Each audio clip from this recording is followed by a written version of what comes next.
you know what? It is a time for celebration in cinema when the great veteran filmmaker himself, Clint Eastwood, releases a picture. Everybody say, oh shit, it must be Oscar time. Just make that song up right there.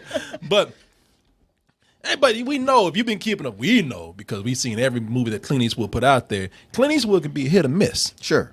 And and to be honest with you, he kind of goes this whole thing of one movie's going to be great, other one going to suck. Next movie's going to be great. You know, it alternates. Yeah. I think we on suck right now. Do you? Because the last movie was Jersey Boys. And that sucked. That's right. God damn. That's right. I was thinking about American Sniper, which I love. Right. So, shit, he's due for some doo-doo right now. So, but you know, hey, look, I don't believe in superstition. I don't come in here and try to predict what a filmmaker's going to do just by numbers. I critique them by the value of their work and also the subject matter that they choose. And in this one, Tom Hanks, who was the guy that I should have taken notes, right? Who's the pilot? Sullenberger. Chelsea Sullivan. Captain Chelsea Sullivan. No, Sullenberger. Sullenberge. Sullenberger. He goes by Sully. Sullenberger. I'll have a Sullenberger with cheese, please. Captain Chelsea Sullenberger. My man, this is the guy back, what was it, 2011? 2009. 2009. Oh, we going way back. How drunk are you right now? People, I just had a bottle of deep I should not be flying a plane. I'll be in the next production of Denzel in flight. But I'm gonna invert this bird. Yeah. But Chelsea Sullenberge, back in 2009, he's the guy that landed the flight, that the U.S. Airways plane in the Hudson. And when people heard that story, they said, wow, hero, done. Saved 155, as they say in the flight industry, souls. Well, shit, what more we got to talk about, Negroes? I mean, you know, it's like, well, that's a wrap. Guy saved lives. No one died, but people had to come back and say, yeah, no one died, but that plane, though. You know? Well, the insurance company, they're like, yeah, we got to pay for this. And maybe we need to put the blame on somebody. Yeah, exactly. Who told you to fly it into the water, huh? Yeah, they tried. Runway not good enough for you? This is the story that you did not see, that you did not hear about. Everybody heard about Sullenberger in the news, and we all thought that the guy went down as we saw him, a hero who saved everyone on that plane with his quick reaction and his fast thinking abilities. The guy was a pro. His life was being a pilot. He did that for 40 years. Yeah, over 40 years. Over 40 years. And I remember coming out the theater and somebody's like, I'm not trying to front on somebody, but somebody, I don't even know how these things connect. They're like, man, I'm from New York, you know, and we heard about that shit and now it's done. I don't even know why this is a movie, you know. I was like, how is that? Because you from New York? It's like, man, everybody from New York think that's the hub of the entire world. Yeah, shit, man, I was from New York. I saw that shit went down in the water, you know. I said, fuck it, we don't need no movie for this. Hell, he did it. What's up? It's done. But you saw the movie. It's like, no, it's not done. Clint Eastwood said, there's a story that people don't know there, what we just told you. And this is the reason why he decided to make this movie to if nothing else, besides making a film during Oscar time and hopefully getting a nomination, he wanted to be able to bring out the true story of what this guy had to go through before his name was actually cleared. The NTSB investigation, which is a big part of the story that people don't know. Until I read the script, I didn't know the investigative board was trying to paint the picture that he had done the wrong thing. They were kind of railroading him into his fault, and that wasn't the case at all. They were trying to railroad him. This is when you think about it, it was a really shitty bureaucratic thing that was going on just so they could have a scapegoat to put the blame on somebody so they could save some money. A man who really is a hero, a man who, because of his skills and his passion for what he does, saved everybody on that flight. Now, you know, he ain't no Denzel, you know what I mean? Yeah, he's not as good as a fictional character. Yeah, he didn't actually turn the plane upside down, you know. He didn't make it, when he landed that shit, he didn't make it look as good as this shit right here, because that's what everybody's going to see this movie for. They think he's gonna do some shit like they think he's gonna turn the plane upside down and do some loops with it, and the plane gonna do a little dance before it hits the water. You do a barrel roll. You do a barrel roll, barrel roll, barrel roll. Well, you do find out that what he did is the real life version of that. Yeah. Where it's like, landing a plane on the water, they're like, nobody walks away from that. Exactly. Everybody's going to die. And by the way, even though Denzel's a fictional character, he did kill a stewardess on his way down. Yeah. And he was fucked up. I wouldn't say he killed a stewardess. She died.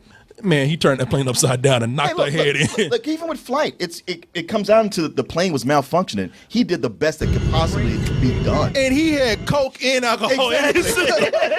Sully was completely sober, man. I don't know. Maybe that helped him out. That's The what I coke think, kept too. him alert. Yeah, it kept him alert, and the alcohol kept him mellow. He didn't freak out. Hell, Sully had been on. If Sully had been Denzel, Sully would have taken that shit to the moon. Hey, Them motherfuckers be on Mars now. I got this.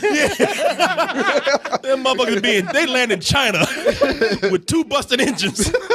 And that's what happened. Birds came in and took that plane out, man. Like those birds were like, they had a vendetta on that plane. Well, that's there's something that this movie proved that I've always said is that birds are assholes. Man, you was going in they like vicinity though. Like they're birds, man. They're supposed to be the only ones in Man, the air. that whole flock of birds, they targeted that plane. Man, Take out both engines. man, those birds work for ISIS, man. Those birds. Birds are kamikazing themselves. they did. Man, did you not hear the part where they said Allah Akbar and shit when they took that shit? Yeah, praise Allah. Praise Allah. Praise Allah. Man, it's crazy how it was a freak accident. Now, really, to get right down to it here, it's one thing to hear the story about Captain Chesley Sullenberge and what he did, the real life guy. But when you got a movie where he's played by Tom Hanks, you can't fuck with him. Tom Hanks, he's unstoppable. You can't fuck with Mr. Nice Guy because Tom Hanks. I mean, look at Tom Hanks. Tom Hanks looks like he should be selling apples from a wagon or something right now. He looks like a greeter at Walmart. He's like an extra on Sesame Street. He does. Like he should be hanging out with Muppets and shit. Damn, y'all. Man, look, because that's the thing about it. When Tom Hanks is in there, see Tom Hanks. Name a movie where you have ever disliked Tom Hanks. I mean, in the last 20, 25 years. Name one movie where he was somebody that you just didn't love, where you just said, damn, I wish that was my dad or my uncle. The Lady Killers. Ooh. Even then, he was smooth as fuck, man. And that was a shitty movie, Yeah, too. that was an awful Let's not count that one. Maybe I should say good movies he's been in. But when Tom Hanks is playing a character, Tom Hanks is always going to be cool. He ain't going to ever lose his shit. And he's going to deliver some proverbs like an old granddad to you, And really, it's when you get right down to it, it's some smart ass shit that he said, but you can't really say anything back to him because the way he says it is so cool and it's earnest. it's so earnest and so gentle. Like he's being an asshole, but even he knows, like, well, if I'm like your granddad, you can't fuck That with would me. be unprecedented. Well, everything is unprecedented until it happens for the first time. He's like fucking Tom Hanks. You're like, God damn it. Man, I hate when he's right. Yeah, and this dude here. This dude is mad right now because he's like, shit, I can't even call him an asshole right now. That guy I've seen in so many different movies and TV shows. And he's what? And he always plays that same unlikable He character. always plays that smug ass asshole, man. Michael Malley. Is that That's his name? That's his name. Michael Asshole Pally, man. He even got that face. Look at him right there. There are times when the movie's trying to give the audience some doubt about Sully. And we still root for Sully, but it's still with Sully. And his wife is played by Laura Linney. There's a couple of scenes where he's calling his wife and be like, yeah, maybe I did fuck up. I don't know. And the Airbus simulations say I could have made it back to LaGuardia safely. But that doesn't make sense. Doesn't jive with everything I felt in the cockpit. Then why did you do it, Sully? He's like, yeah, okay, I was drunk. Denzel came by the hotel, that 12-pack. He put a gun in my head and said, if you don't smoke this shit, we got a problem. Did you Bond movies? We had a flight, Denzel, fucking training day, Sully crossover. Did you get the impression that they signed Laura Linney, and after all the paperwork was signed, she said, oh, by the way, I'm not leaving this house. I don't care where you're shooting this. I'm only going to do my scenes Yeah, that's in this right. house. Man, in this movie, Martin is right. Laura Linney don't leave that fucking house. She went in there. She squatted. You know? She shows up like 3 times, 2 to 3 times. I mean, she's in the house on all 3 of them, but 2 to 3 times she's in the kitchen. Yeah. Then she's in her bedroom. I mean, you think if you got a call saying, hey, your husband almost died in a plane crash, he's here getting grilled, you'd be like, I'm coming out there right now. But she's like, no, you're going to be all right. I'll just watch from the news here. Well, in all fairness, she did offer to go out, and he did say, oh, the kids need you, baby. You know, she's like, good, because I ain't taking my ass out this fucking house. She's like, oh, thank God. She's like, oh, no. I hope you say that. Shit, I'm waiting on a package from Amazon and shit. She's like, I ain't leaving this fucking house right here. You good, Sully, you good. You good. What if he actually told her, yeah, get here if you can. Oh, shit, man, you know, baby, I can't get no babysitter. The kids in school. PTA tonight. The PA. Yeah, they got soccer games, parent-teacher Shit. conferences. Empire on tonight. You know? She watching Empire. But look, Sully by himself, the team of Sully and Tom Hanks, you know, by themselves, that's a power duo right there. But when Aaron Eckhart comes into the movie, those two together, you can ask for a better supporting actor than Aaron Eckhart, and mainly because it's not totally Tom Hanks' movie. They have to settle on Tom Hanks, but Aaron Eckhart gets almost, not as much, but almost as much screen time as Tom Hanks does. And because of that, there are a lot of scenes where, I mean, look, I'm just going to call it like it is. Like, they trying to grill, like, Sully here, but when Aaron Eckhart comes in, who's his co-pilot in the movie? I forgot his co-pilot's name. But Skiles. John Skiles? Yeah. But when he comes in, those two together, like when Tom Hanks is done talking that good shit to you, you can't answer to him. Once he can't talk no more, he's like, he tags, they do some wrestling shit. Hey, Skiles, take this shit, man. He was simply following the QRH. No, he wasn't. He wasn't following proper procedure at all. And I know because I had the QRH in my hands. If he had followed the damn rules, we'd all be dead.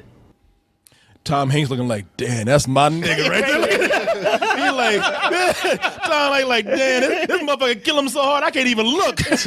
He said, that's a bottom bitch right there. He's like, I need to leave my wife and marry this dude. Get him. He just follows the protocol. No, he didn't. Get him, man. You know, these dudes, there's a lot of scenes where they're in hotel rooms, they're in offices, they're in court, they're in hearings. And a lot of times, you know, that's why people don't like courtroom dramas, because it's just one setting that's kind of dry. But the dialogue with these guys, that shit crackles, man. It's actually very good to watch these two work together, Tom Hanks and Aaron Eckhart as a team. Here's where maybe you and I kind of part ways on things, because I'm going to tell you something. First of all, before I go into any criticisms, besides the performances in this movie, I really admired Clint Eastwood's approach to it. It's the anti-flight in a way. Even though we know that the people lived through this flight, just putting you in the middle of that and taking a realistic approach makes it seem a lot more horrifying. We're not being flashy. They show enough to make you realize how horrific it was for the people there. Like, you know, you are there. You get to see all the nuts and bolts of what a crash like that is and like. They showed it from different perspectives. They showed it from the cockpit. They showed it from the passenger's perspective, and people that were just in the building seeing a plane go down. They even show you with dreams. Like, there's some points where you don't know that he's dreaming, and it's like, God damn, you know. And there was, 3 dream sequences in this? I was waiting for the Flash to show up and be like, Lois Lane's the key. Like, I knew it. This is one of those movies. Yeah, there's a lot of flashbacks, and the movie's told out of order. And some people will like that, some people won't. There are a lot of scenes where there are dream sequences that can run a little old, but for the first few times you don't know they're dreaming. And it's like, holy shit, this is frightening right here. And the other thing is, it's sparse on a lot of things. It's sparse on music. They don't try to like really go in and manipulate people's emotions. And the movie's short. The movie's like an hour and 30 minutes. When I hear Clint Eastwood's name, I'm bringing a tent. You know, I'm bringing a lunch. You know, I'm packing a lunch with me. You know, this shit. I expect to be there for about 3 hours. No, I can say one of the things with this movie that's a positive is that it is straight to the point. Tom Hanks lands a plane. A boy says, you messed up. Tom Hanks says, no, fuck you, I didn't. And that's it. You know what I mean? There's a lot more to it, but that's about the beat of the movie right there. Mm-hmm. That's also something I think is a detriment to the movie, because with this film, it's almost so short and so straightforward that there's ways they could have gone in to pad this movie out in a way that to me would be convincing, but they pad this movie out in ways that I thought were miscalculated. I thought that they felt like exactly what it was, something to stretch this movie out to meet the time that it has to be a full feature. And part of that is because, and I don't have any clips to show here, but they got, and you guys might disagree, but they have these passengers in the movie that they all of a sudden just decide to focus on. Yeah. And they feel weird. It's like these passengers that come out and they don't even feel like real people. They feel like actors. It feels like you're watching a reenactment, like with bad actors in those TV movies or something. Some on the History Channel. Something on, yeah, when people telling a story and shit, they decide to focus on these actors that have nothing to really do with the story except that they were on the plane. But why are their stories more important than anybody else's story? And when they come in, the reason why they don't feel like real people is because when they come in, they're all goofy and everything. Like they're trying to give them a backstory, and you don't need the backstory on them. Like these two brothers come with their dad, and like, we're not gonna miss this flight. We planned this golfing trip for days. You know, it's like, and they got one mother with one old mother with her daughter, and they just put them in there for a snow globe joke. And the lady with the baby and the passenger next to her. Yeah, and you know. And when you look at this, it's you didn't need to have, in my opinion, you didn't need to have these passengers in there, like focusing on these passengers. If you look at this, all you needed were the horrified expressions of the people on the plane. In fact, I would tell you, there was one woman that sold to me how horrifying this was, and she had just one line. This is the captain. Brace for impact. What? That's it. What? That sold that shit for me. Not even a whole line. One word. You know? What? Yeah, the look on her face, that's all you needed. I didn't need these other passengers in here coming in and being fucking comedy relief. That's just how I feel. And really it brought the movie down for me. I feel like he did that, and I understand what Clint Eastwood's goal was. I mean, because you're supposed to kind of endear yourself and see yourself in the shoes of these passengers. But the way those actors kind of portrayed it, and I guess the way they were directed, it just came off seeming really corny and, like you said, like a reenactment. I didn't care for it. It didn't bring the movie down for me. It was just one of those like, okay, every movie has stuff like this in it. I was probably bugged more by Laura Linney's dialogue as the wife. She just seemed really kind of Really? She came across as a little ditzy to me, and just so more self-centered than I thought his wife should have been. How'd you feel like she was self-centered? It was, like I said, she didn't have that sense of urgency until things were almost over. Like, oh, I could have lost you. It's like, yeah, bitch.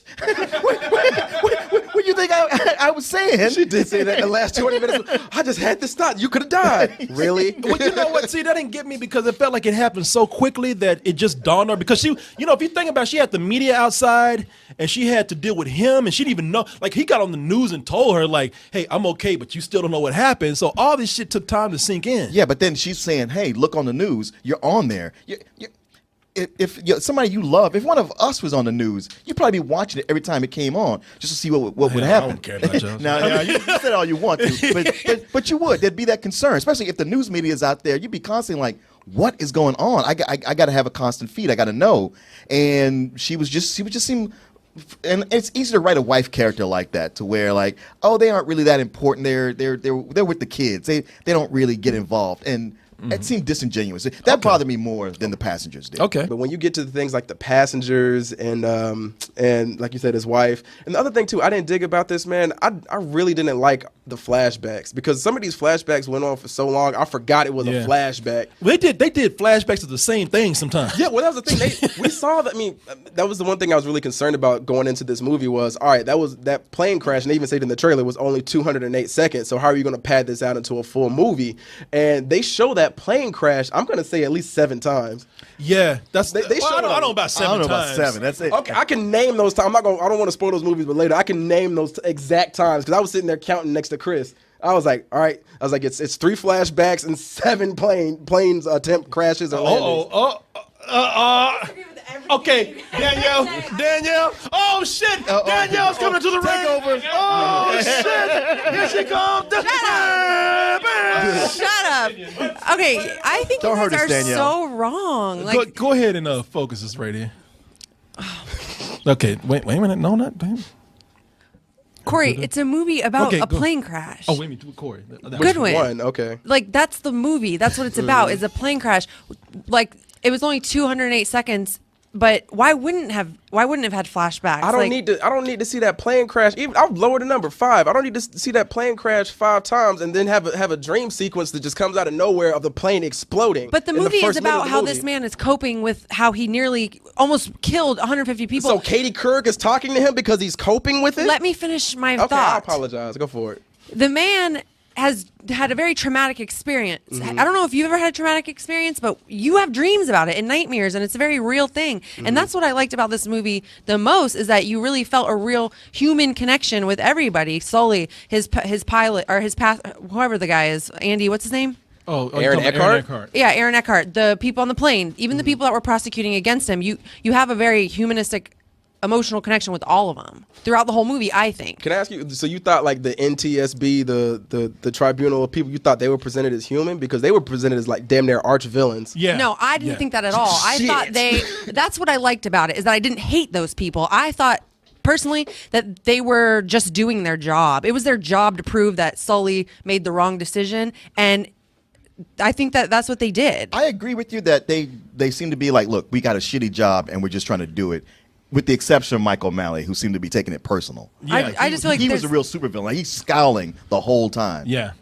No, I think that there's worse. Like, there's worse characters out there where I'm like, fuck, I hate these people. Like, I didn't hate those people at all. But I also agree with you about the flashbacks in that it's just showing, like, yeah, what he went through. That is the kind of thing where you would have nightmares and constantly relive it in your head. Some of them, like some of those flashbacks, like the one where he went to the bar and was watching the TV, and then a flashback just came on for 15 minutes. You're like, Jesus Christ! Like I just saw this 15 minutes ago. but I don't need to see. It's this like we're plane going through the Exactly. same crash over and over yeah, again. we're going through the. Yeah, let me finish now. We're going through the same crash over and over, and like I understand that sometimes we get it from the passenger's view in the cockpit, but everything else, like and then the people in the buildings. But outside of that, you didn't need to show that's the same view again. They showed 2 crashes of him being in the cockpit. But- so you're like, what was the point of that? You're showing me the same scene over and over. I feel like it padded out the movie because they feel like we got to meet this hour and a half. Well, the second time they ran it, it was more extensive. They showed you more of every little thing they did. Like the button presses. Yeah, button yeah, presses, but- and but- what you call the air traffic controllers. Yeah. And at that point,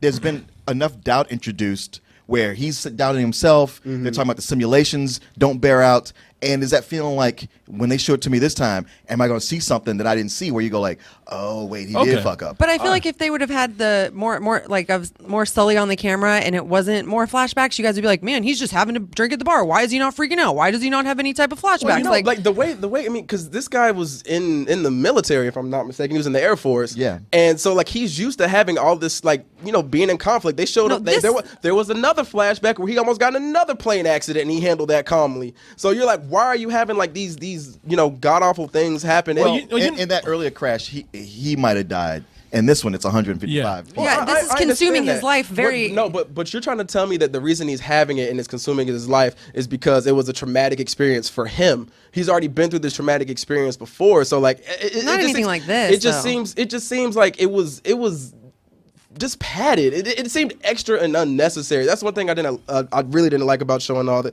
flashbacks. We got to wrap this up pretty soon, so I'm going. Go ahead. Okay.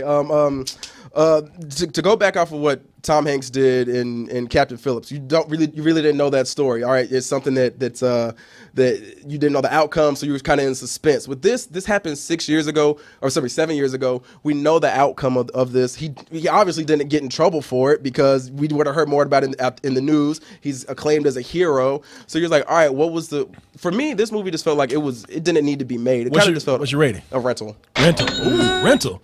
For me, it's a high matinee, almost a full price. And as much as it was tight and it was short. However, being so short, it makes it almost like, man, I paid full price and I didn't get the big full movie I was hoping for. But I think the good far outweighs the bad. Yeah, and I know you got something to say, so I'm gonna let you go last. But you know what? Here's the thing. You heard my flaws in this. I don't have to go back over them. You know, the things that I like. I don't have to go back over them.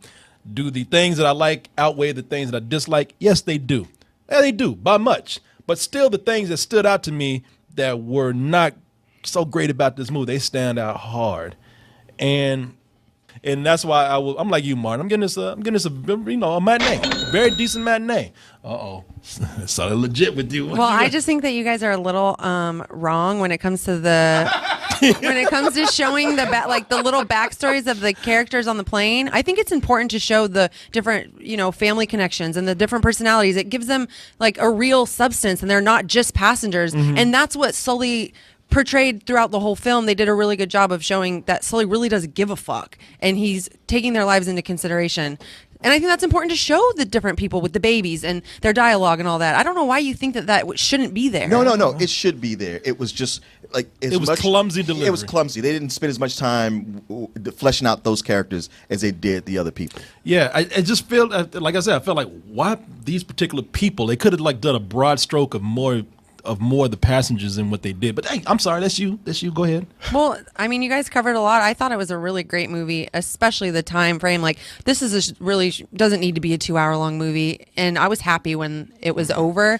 You were like, let's go get some drinks. No, Sully. I really didn't even like realize it was over. I was like, whoa, that's it. And I was like, we've been here for like 20 minutes, and I looked at my clock. I was like, wow, that went by really quick. And to me, that's what makes a good movie. I don't ever want to be looking at my clock, so I would give it a full price. Full price. Up here for you got love for Sully right there. I fucks with Scully. You fucks it that day. Scully. That's what I call it. There you go. Run that in the papers. I fucks with not Sully, but Scully. You know it.